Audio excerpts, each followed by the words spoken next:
Praise the Lord. म्हज्या मोगाच्या कोंकणी उलयतले आनी समजतले भाव भयणांचो.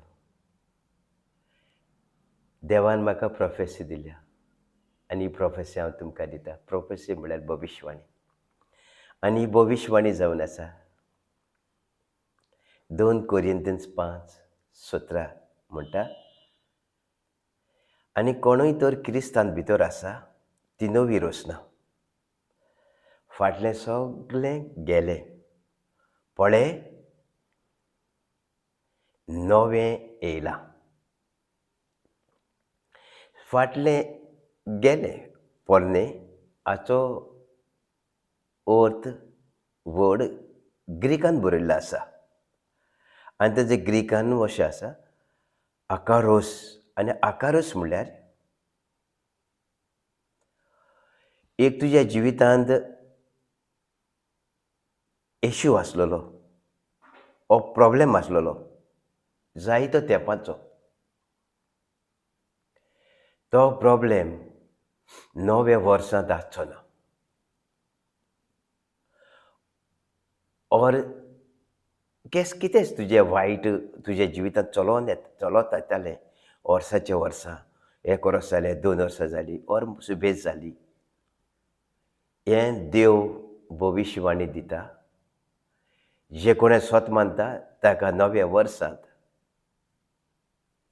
हें घेवन भितर सरोंक देव दिवचो ना, पूण नव्या वर्सांत नवे आशिर्वाद देवाचे देव दिता आनी तुका नव्या आशिर्वादांनी 2026 जेजू क्रिस्त भितर काडटा. सो तूं क्रिस्तांत आसा, तूं नवी रोसना.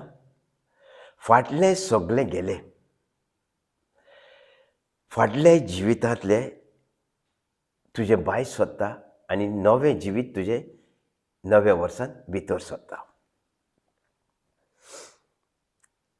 आनी देव तुका सांगता पळय, फाटलें तुज्या मनांत विचार घेयनाका, और फाटलें घेवन तूं चिंतिनाका. अशें देव कित्याक सांगता आमकां हे भविश्यवाणींत? देव आमकां हे भविश्यवाणींत सांगता कित्याक देवान सांगलां तें तूं स्वत मारी तशेंच जातलेंच.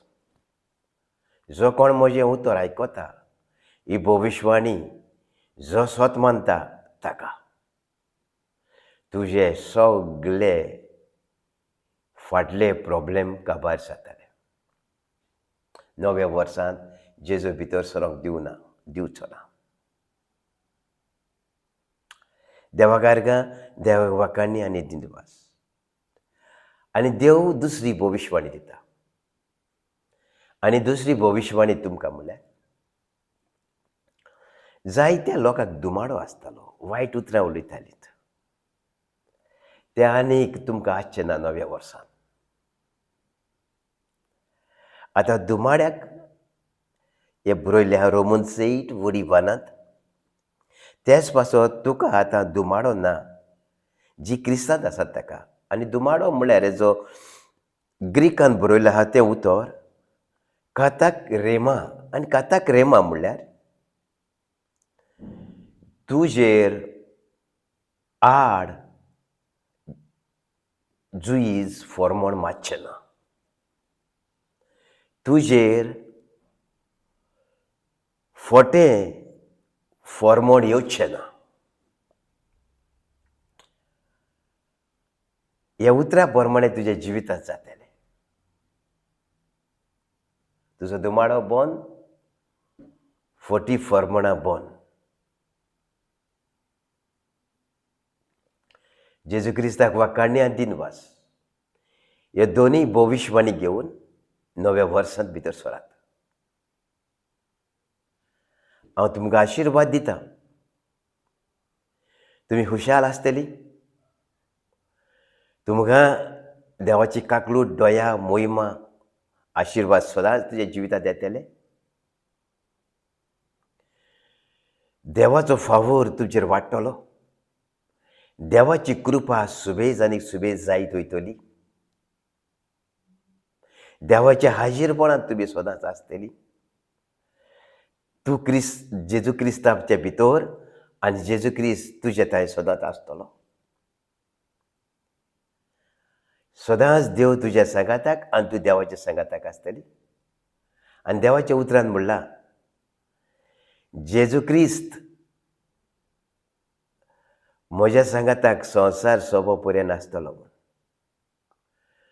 जाल्यार येता त्या वर्सान जेजू क्रिस्त आख्खे वर्स सोंपो पर्यंत आनी तूं ह्या संवसारांतलो वचो पर्यंत जेजू क्रिस्त तुज्या सांगाताक आसतलो. जा खुशाल जावं आनी खुशालकायेन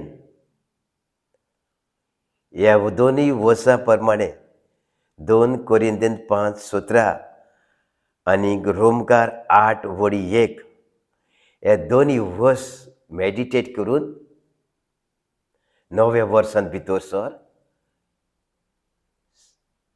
जेजू क्रिस्ताचें उतर वाचून. आमेन.